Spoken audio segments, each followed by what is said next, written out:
প্রিয় দর্শক, রক্তাক্ত 2024 সালে, আজকে 2024 সালও এই দিনে মৌলভীবাজার সহ সারা বাংলাদেশে আন্দোলনের মাধ্যমে আজকে নতুন দেশ আমরা পাইছি।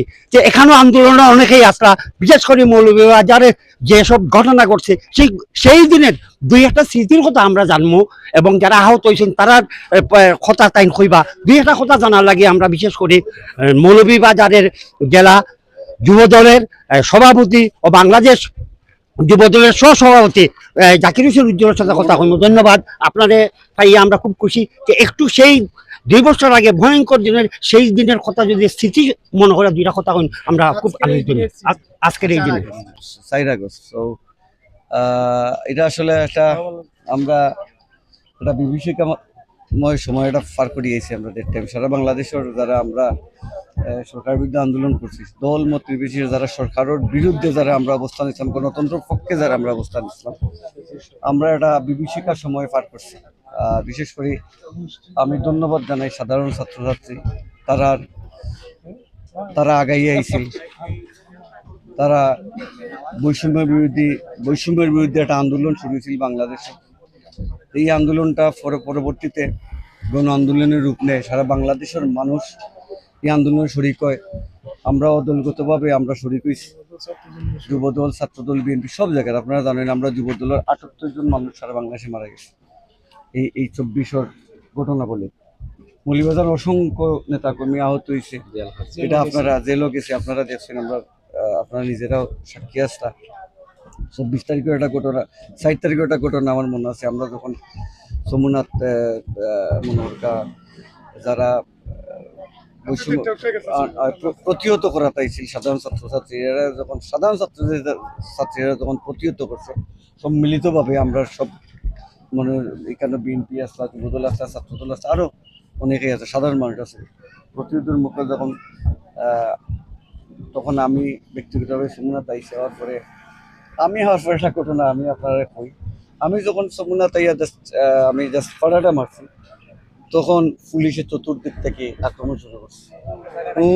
গুলি, টিয়ার সেল আমরা ছত্রভঙ্গ করার লাগে জানি না। তখন আমি তখন সোমনাথ, আপনারা দেখছেন, আমি সোমনাথ মিডিলও একটা ইয়ের মাঝে ফসল ভাই আসলাম, মাহফুজের আসলাম, রাজু আসলাম, আরও আসলাম আমরা নেতৃবৃন্দ। আমরা তখন তখন এটা একলাখানে একটা আনন্দোল্লাখান আছে যে আমরা এই যেমন মুক্তিযুদ্ধ একটা গল্প করে মানুষ যে আমরা বিজয়ের দ্বার প্রান্তে বা অনেক সময় অনেক গল্প আমরা শুনি। আমরা অগ্রজ যারা আসলে তারা গেছে এই যে ও জায়গাটা ওদিন মুক্ত হয়েছে। আমার কাছে মনে হয়েছে যে আমরা মৌলভীবাজার আমরা মুক্ত হয়েছি। তো যাই, আমার একটা ব্যক্তিগত একটা অভিমত আছে জুলাই লিয়া। যেমন আমরা দেখছি আমরা 71 লইয়া একটা গোষ্ঠী, 71 কিন্তু কোনো ব্যক্তির বিষয় নাই। সারা বাংলাদেশের মানুষ, ওদের একটা দল তখন এই আন্দোলনটা সংগঠিত করছে, কিন্তু সারা বাংলাদেশের মানুষ তখন এই আন্দোলনে শরিক হয়েছে। বাংলাদেশের আপামর জন্য যুদ্ধ করছে, দেশটা স্বাধীন করছে। স্বাধীনতা পরবর্তী দেখা গেল যে একটা পক্ষ যে এটা ব্যক্তিগতভাবে নিচে গিয়ে কোনো জিনিসই ব্যক্তিগত হয় না। যেমন জুলাইয়ের ঘটনাটা, আপনার জুলাইয়ের ঘটনা, ছাত্ররা আন্দোলন শুরু করছে।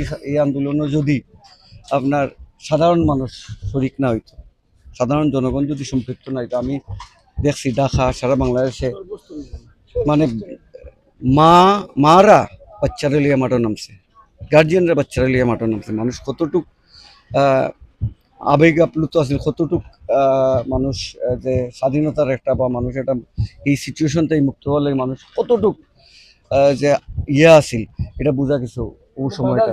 হ্যাঁ, বাচ্চারা মার সামনে বাচ্চা মারা গেছে, ইলা ঘটনা ঘটছে, গুলিয়ে লাগছে, মার সামনে বাচ্চা মারা গেছে, ইলা ঘটনা। তো মানুষের এই আত্মত্যাগটা কিন্তু এখন আমরা দেখলাম যেটা যে একটা গোষ্ঠী, এরা আমি কইতাম এরার অবদান আছে, আমি এরারে করতাম চাই না, কিন্তু এরা ছোটো করতাম চাই না, বাট এরা যেটা করে এরকম এই যে পুনরাবৃত্তি, যেটা ইতিহাসের পুনরাবৃত্তি, যে আমরা জুলাইয়ের ওনার, আমরা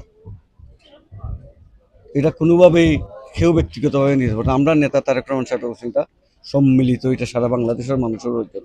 আমিও ব্যক্তিগতভাবে মনে হয় এটা সারা বাংলাদেশের মানুষের, যেটা কোনো ব্যক্তি বিশেষণ নাই, কোনো দলন নাই, এটা সারা বাংলাদেশের মানুষের অর্জন।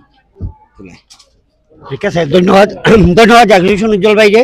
প্রিয় দর্শক, আমরা এখন কথা কইলাম যে জাকির হোসেন ঠিক যখন এই ইন্টারভিউ সময় অনেকেই আসলা তার পাশে, এরাই কিন্তু ওই দিন তারা তার লগে আসলা 4ই আগস্ট, সেই দিন সবই উপস্থিত আসলা যে ঠিক আছে আমরা কথা কইলাম মাতলাম তখন আমরা লগে এবং আমরা এটা ফলো দিবা লেখবা এবং আপনারা আমরা কিভাবে আরো অনুষ্ঠানটা সুন্দর করতে পারি সেইভাবে আপনার মতামত দিবা।